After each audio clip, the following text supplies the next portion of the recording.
Fish fry আমরা অনেকেই অনেকভাবে করে থাকি, আর যেভাবে করলে বাচ্চা থেকে বড় সবাই পছন্দ করবে। আসসালামু আলাইকুম, আফরিন কুকিং লাইফস্টাইল থেকে বলছি। আজকে তৈরি করব খুবই সহজে ফিশ ফ্রাই। যারা ফিশ পছন্দ করেন না তারাও খাবেন। মূল প্রসেসে চলে যাই। প্রথমে মাছটাকে খুব ভালো করে লবণ দিয়ে ধোয়ার পর অবশ্যই লেবু দিয়ে ধুয়ে নেবেন, এতে মাছের একটা আশে গন্ধ থাকবে না।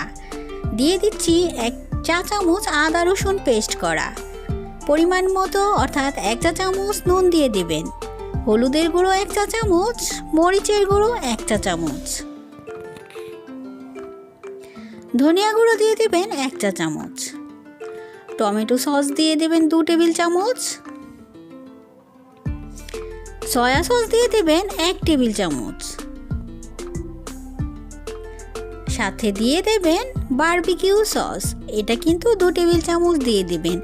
এতে ফিশ ফ্রাইয়ের টেস্ট অনেক গুণ বেড়ে যায়। বলেছি না, বাচ্চা সহ বড় সবারই পছন্দ হবে। একটা সসের কারণেই আপনার ফিশ ফ্রাইয়ের কিন্তু টেস্ট অনেক গুণ বেড়ে যায়। দিয়ে দেবেন 1 টেবিল চামচের মতো লেবুর রস। এখন খুব ভালো করে হাতের সাহায্যে ঘষে ঘষে ম্যারিনেশন করে নেবেন। অবশ্যই ম্যারিনেশনের পর প্রায় 15 থেকে 20 মিনিট ঢেকে রেখে দেবেন। এতে মাছের গায়ে মশলাটা খুব সুন্দর করে মিশে যাবে আর টেস্টও অনেক গুণ বেড়ে যাবে। তাই চেষ্টা করবেন ম্যারিনেশন করে অন্তত 15 মিনিট রেখে দিতে। এখন ভাজার প্রসেসটা জেনে নিন।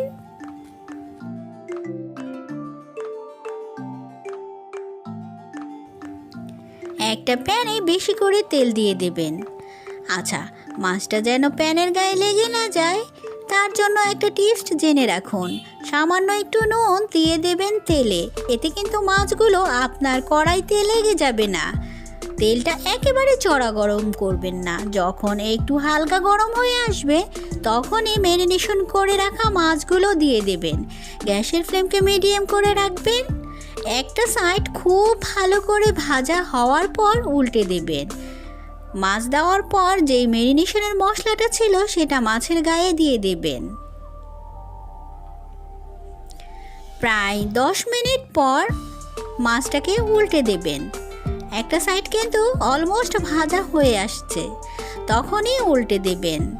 উল্টে দিয়ে আরও 10 মিনিট ভেজে নেবেন।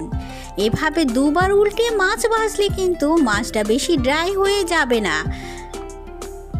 তাই চেষ্টা করবেন প্রথম 10 মিনিট, পরের 10 মিনিট, 20 মিনিটেই কিন্তু একটা মাছ সুন্দর ভাজা হয়ে যায়। আমার মাছ ভাজা কিন্তু তৈরি।